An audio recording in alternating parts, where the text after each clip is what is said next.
Hey y'all, this is Dawn. Welcome to my channel. And of course, I forgot to hit record. It was so cool putting the blue paint on, but I basically did it the same way that I'm doing the yellow.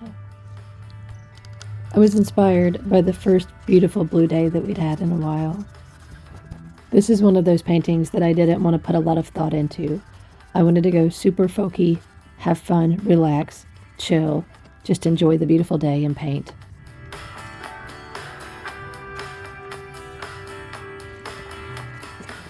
So it's Valentine's, and I usually like green hearts, but we gotta go pink, red. I've got half of my paints were frozen for like at least a week, so I'm trying to think, do I want to do background first, or do I want to do some background stuff? So I'm gonna do yellow dots is what I want to do. Let's see. Yellow can be a funny paint and not have a very fun consistency to work with. Come on, Blue Jay, go find somewhere else. It was so nice and quiet, and then I hit record, and then I started hearing the neighbor's radio, and I started hearing the birds squawking. Oh yeah, I like this. Oh wait, yeah. Can I like this? I'm gonna do like a...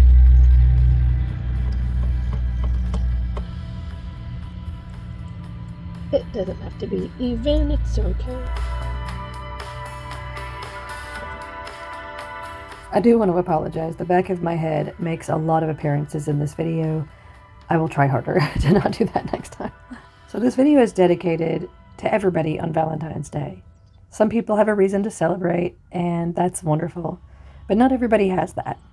Some people are single and they wish that they had a Valentine. Some people are in relationships and they still don't feel like Valentine's Day is a good day.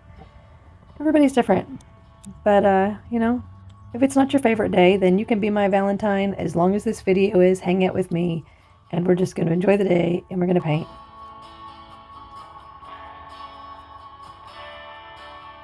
And even though it's a Valentine's Day themed painting technically, I made it weird so we can all enjoy it. Or not.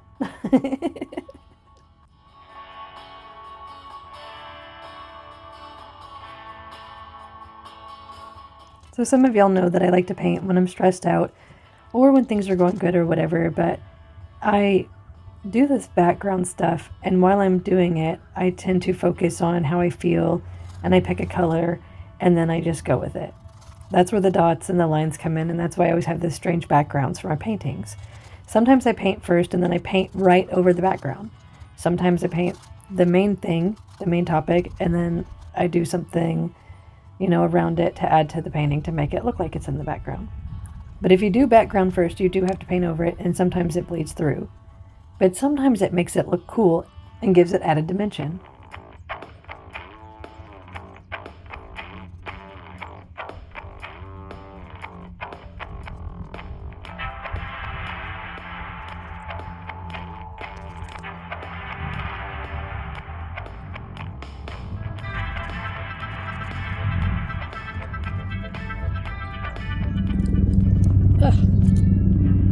Is this all?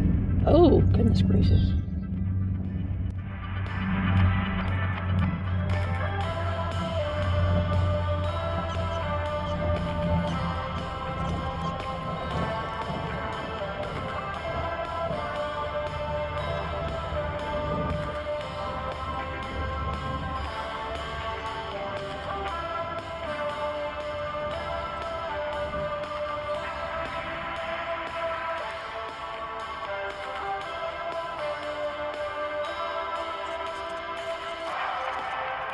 Acrylics are just about painting in layers. I mean, maybe it's something else and I'm very, very wrong, and this is just how I do it.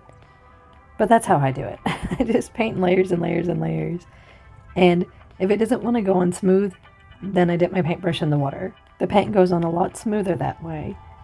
But that's if the paint in the bottle is the consistency of paint. Because some of these paints were the consistency of slime, and no amount of adding water and shaking it up and stirring it was helping it. So it's good to be mindful of the temperature you store your paints in. I just happened to have kept my box outside and forgot all about it.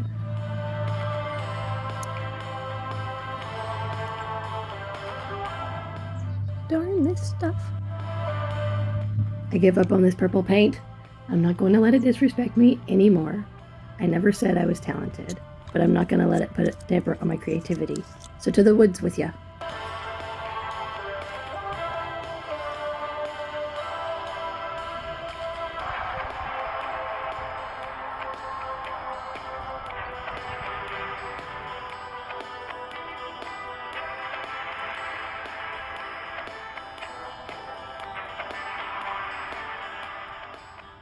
On that note, if there's anything in life that you want to do but you don't know how to get started, think of things that you are good at and you have accomplished, and there you might find your answer.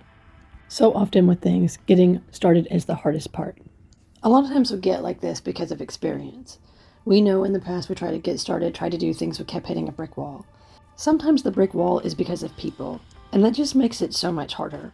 But something that I've come to understand is that when people get in the way, it's up to us to practice, not giving a crap.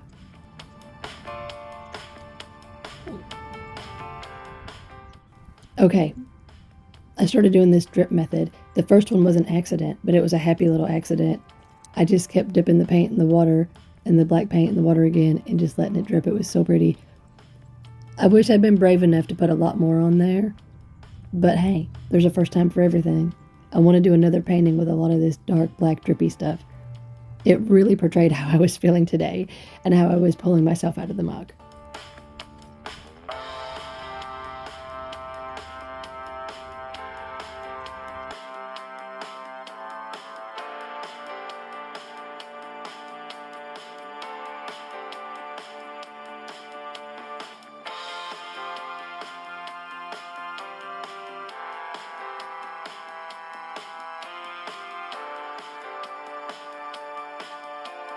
I hear a lot of stuff on the internet lately about what men want in women and what women want in men.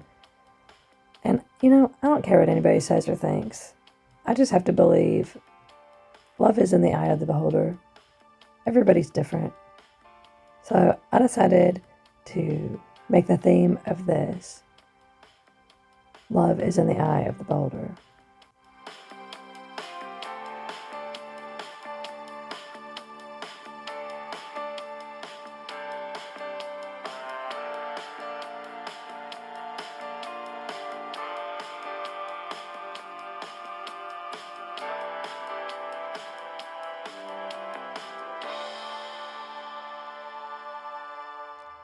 So I'm going to share something kind of sad, but it's the truth, is I've been feeling not a lot of self-love lately. But here's the thing, I'm not angry with myself because of anything I've done. It has to do with the negative things I'm hearing on the internet and the self-talk it's putting into my head. I wanted to write on here something about love. And so I decided to go with scripture, and I'll share these with you. Ephesians 4:2, be completely humble and gentle, be patient, bearing with one another in love. Another scripture is 1 Corinthians 13:4-5. Love is patient, love is kind, love does not boast. One version says love does not envy. It is not proud, it does not dishonor others. It is not self-seeking, it is not easily angered. It keeps no record of wrongdoings. And, sometimes when I hear that I go, yeah, right, But then, today I was reminded, well, if it's not this, it's not love. So if I'm exposing myself to people, content, if I'm clicking on something, if I'm answering the phone when somebody calls that I know I shouldn't answer the phone, if I'm exposing myself to anything that feels any way other than what these scriptures say, it's not love. I don't have to go there. These verses, these words tell me what love is, and so if it's not that, it's the opposite. Some of us don't know what it's like to experience love in our life. Real love. This could be from a potential partner, but it also could be from family, friends, people in the community, people at church, people we grew up with. We seek it out though. We're so stubborn.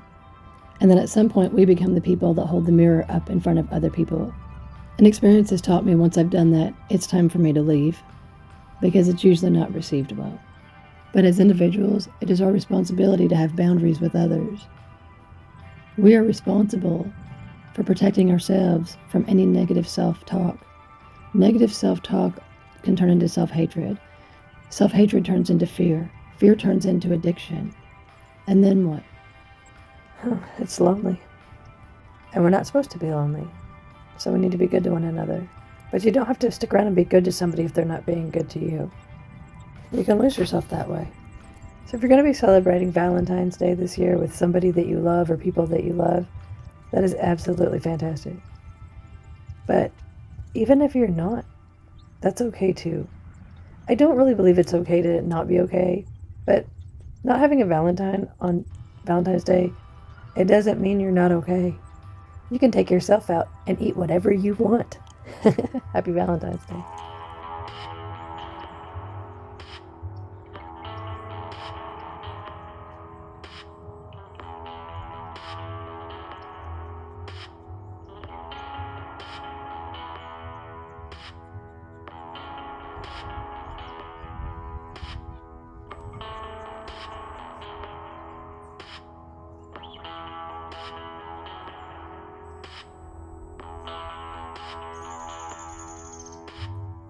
I'm trying to think, do I want to do background first, or do I want to do